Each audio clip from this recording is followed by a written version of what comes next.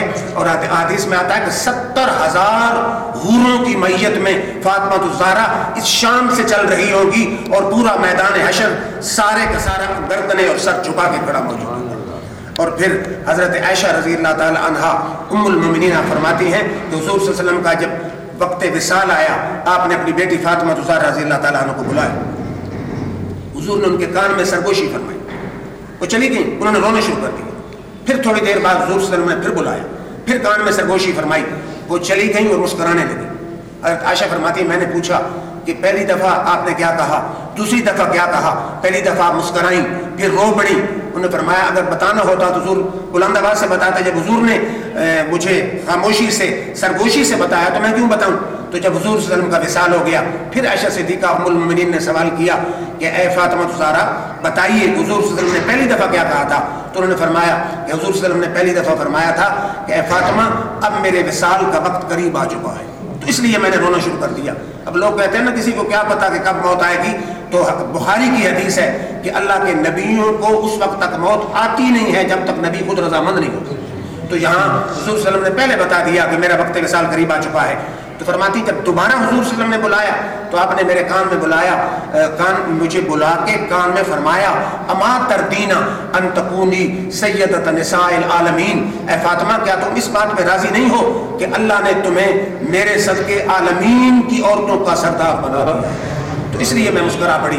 اور پھر یہ حدیث بھی ترمذی شریف میں موجود ہے، بڑا خوبصورت سارا واقعہ ہے کہ حضور اکرم صلی اللہ علیہ وسلم کے ایک صحابی حضرت حذیفہ، آپ مدینہ شریف سے تھوڑی دور کے فاصلے پر رہتے تھے اور اپنی ماں کے ساتھ رہتے تھے۔ ایک دن انہوں نے اپنی ماں سے کہا کہ اگر تو آپ کی اجازت ہو تو آج شام کی نماز میں حضور اکرم صلی اللہ علیہ وسلم کے پیچھے مسجد نبوی میں پڑھوں، اپنے لیے بھی دعائے مغفرت کراؤں اور تیرے لیے بھی دعائے مغفرت کراؤں۔ ماں نے کہا ٹھیک ہے آپ چلے جائیں۔ چنانچہ شام کی نماز، مغرب کی نماز حضرت حذیفہ نے مسجد نبوی میں حضور اکرم صلی اللہ علیہ وسلم کے پیچھے پڑھی۔ نماز سے کتنے خوش نصیب تھے لوگ کہ آپ جہاں مسجد میں نماز پڑھتے ہیں وہ مسجد نبوی میں نماز پڑھتے تھے، جہاں کی ایک نماز یہاں کی 50,000 نماز کے برابر ہوتی ہے، وہاں نماز پڑھی۔ اور پھر آپ حضرت مفتی صاحب کے پیچھے نماز پڑھتے ہیں، کتنے خوش نصیب لوگ تھے کہ وہ آمنہ بلال کے پیچھے نماز پڑھتے تھے۔ حضور کے پیچھے نماز پڑھی، نماز سے فارغ ہوئے، حضور صلی اللہ علیہ وسلم کی محفل سجی، محفل عشاء تک چلی، صحابہ کرام بیٹھے تھے، شمع محفل سرکار دو عالم صلی اللہ علیہ وسلم بیٹھے تھے، محفل چل پڑی۔ عشاء کی نماز کا وقت ہوا، حضور نے عشاء کی جماعت کرائی۔ حذیفہ فرماتے ہیں میں نے حضور کے پیچھے نماز پڑھی، نماز پڑھنے کے بعد حضور اپنے حجرے کی طرف چل پڑے۔ آپ فرماتی ہیں کہ حضرت حذیفہ فرماتے ہیں کہ مجھے یاد آیا کہ میں جس کام کے لیے آیا تھا میں نے تو غور ہی نہیں کیا، میں بھی حضور صلی اللہ علیہ وسلم کے پیچھے پیچھے چل پڑا۔ آپ فرماتے ہیں کہ میں حضور کے پیچھے چلا، حضور نے مڑ کے دیکھا نہیں۔ جب میرے قدموں کی آہٹ کو حضور نے سنا، آپ نے فرمایا من ھذا حذیفہ، تو کون ہے؟ تو حذیفہ ہے؟ میں نے عرض کی نام یا رسول اللہ، ہاں یا رسول اللہ صلی اللہ علیہ وسلم میں حذیفہ ہوں۔ تو حضور صلی اللہ علیہ وسلم نے فرمایا ما حاجتک غفر اللہ لکا ولی امیکا، اے حذیفہ اللہ تیری بخشش فرمائے اور تیری ماں کی بخشش فرمائے، تیرا کام کیا ہے؟ حذیفہ حیران ہو گئے کہ میری جو حاجت تھی وہ تو دل میں تھی، ابھی حاجت بتائی نہیں، حضور نے پہلے ہی حاجت روائی فرما دی کہ آپ نے کیسا حسین جملہ آپ نے فرمایا کہ ما حاجتوں کا یا حذیفہ ما حاجتوں کا غفر اللہ لکا ولی امیکا، اللہ تیری بھی بخشش فرمائے تیری ماں کی بھی بخشش فرمائے، تیرا کام کیا ہے؟ تو پھر شاعر نے اس کا ترجمہ کیا، یہ دربار محمد ہے یہاں ملتا ہے بن مانگے، یہ دربار محمد ہے یہاں ملتا ہے بے مانگے، ارے ناداں یہاں دامن کو پھیلایا نہیں کرتے۔ حضور صلی اللہ علیہ وسلم کے سامنے یہ بتانے کی ضرورت نہیں ہوتی کہ میرے دل میں کیا ہے، حاجت کیا ہے، بس پہنچنا وہاں شرط ہے، جو پہنچ جائے حضور جان بھی لیتے ہیں اور حاجت روائی مشکل کشائی فرما بھی دیتے ہیں۔ پھر آپ فرماتے ہیں کہ میں حضور صلی اللہ علیہ وسلم کے حضور بیٹھ گئے، آپ نے فرمایا ان ھذا ملک، حذیفہ یہ ایک فرشتہ آیا، لم ینزل قط قبل ھذا اللیلہ، یہ فرشتہ آج سے پہلے کبھی زمین پر آئے، پہلی دفعہ یہ زمین پر آیا ہے۔ تو آیا کسی استاذن ربہ، اس نے اپنے رب سے اجازت لی ہے، ان یسلم علیہ ویبشرنی، اس فرشتے نے رب سے عرض کی ہے کہ یا اللہ اگر اجازت ہو مجھے تو اجازت دے تو میں تیرے نبی کو جا کے سلام کر کے آ جاؤں۔ کتنی بڑی شان ہے، کتنا بڑا مقام ہے کہ فرشتے رب سے اجازت پوچھ کے کملی والے کی بارگاہ میں آ کے سلام عرض کرتے ہیں، اور ساتھ ہی خوشخبری دینے کے لیے وہ آیا ہے۔ خوشخبری کیا ہے کہ ان فاطمہ سیدۃ نساء اہل الجنہ و ان الحسن والحسین سیدہ شباب اہل الجنہ۔ فرشتے نے کہا کہ مجھے رب نے بھیجا ہے کہ میرے حبیب کو خوشخبری سنا دیجئے کہ آپ کی بیٹی فاطمہ جنت کی تمام عورتوں کی سردار ہوگی، اور آپ کے بیٹے حسن حسین جنت کے نوجوانوں کے سردار ہوگی۔ اور پھر یہی ام المومنین عائشہ صدیقہ فرماتی ہیں، یہ ابو داؤد کی حدیث ہے کہ میں نے کسی شخص کو بات چیت میں، شکل و صورت میں اور چال ڈھال میں حضرت فاطمہ زہرا رضی اللہ تعالیٰ عنہ سے بڑھ کے حضور کے مشابہ کسی کو دیکھا ہی نہیں۔ اتنی سب سے زیادہ مشابہ حضور صلی اللہ علیہ وسلم کی اگر کوئی ہستی تھی تو فاطمہ زہرا رضی اللہ تعالیٰ عنہ تھیں۔ کس بات میں؟ شکل و صورت میں بھی مشابہ، چال ڈھال میں بھی مشابہ اور بات چیت میں بھی مشابہ۔ اور پھر کتنا بڑا مقام ہے، حضرت عمر فاروق خلیفۃ المسلمین 36 لاکھ مربع میل کے مالک تھے حضرت عمر فاروق، جب خلیفۃ المسلمین بنے حضرت فاطمہ زہرا سے جب بات کرتے آپ فرماتے فدا کے ابی و امی، اے فاطمہ آپ پر میرا باپ بھی قربان ہو میری ماں بھی قربان ہو۔ خلیفۃ المسلمین ہیں، عمر میں بڑے ہیں، حضور کے دوست ہیں، حضور کے صحابی ہیں، لیکن حضور کی بیٹی سے مخاطب ہوتے ہیں تو آپ فرماتے ہیں فدا کے ابی و امی، اے فاطمہ آپ پر میرا باپ بھی قربان میری ماں بھی قربان۔ اور حضور نے فرمایا فاطمہ تو بدعۃ منی من اغضبها فقد اغضبنی، فاطمہ میرے جگر کا ٹکڑا ہے، جس نے فاطمہ کو ناراض کیا وہ یوں سمجھے میں نے محمد مصطفیٰ کو ناراض کیا ہے۔ اور حضرت ابو بکر صدیق، لوگ کہتے ہیں نا صحابہ کا ان سے اختلاف تھا، جتنی صحابہ کو محبت اہل بیت سے تھی کسی کو تھی ہی نہیں۔ حضرت ابو بکر صدیق فرماتے ہیں واللہ قرابت رسول اللہ احب الی ان اصل من قرابتی، مجھے اللہ کی قسم ہے مجھے اپنے گھر والوں کی نسبت کملی والے کے گھر والے زیادہ محبوب ہیں۔ اور یہی بخاری شریف میں حضرت ابو بکر صدیق کا قول موجود ہے ارکبوا محمدا فی آل بیتہ، کہ محمد مصطفیٰ کی آل کے ناموس کا تحفظ بھی کرو۔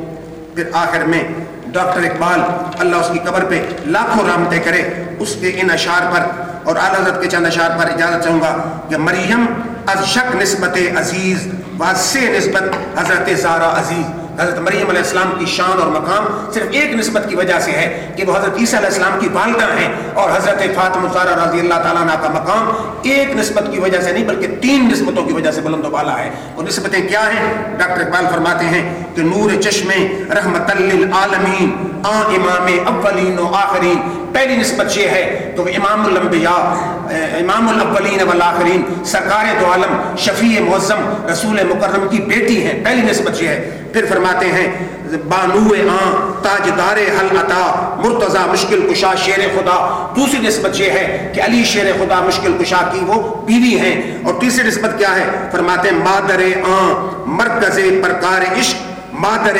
قافلہ سالار عشق، کہ حضرت فاطمہ زہرا سید الشہداء امام حسین کی بھی والدہ ہیں اور حضرت امام حسن کی بھی والدہ ہیں۔ یہ 3 نسبتوں کی وجہ سے اللہ نے حضرت فاطمہ زہرا کو مقام اعلیٰ عطا فرمایا ہے۔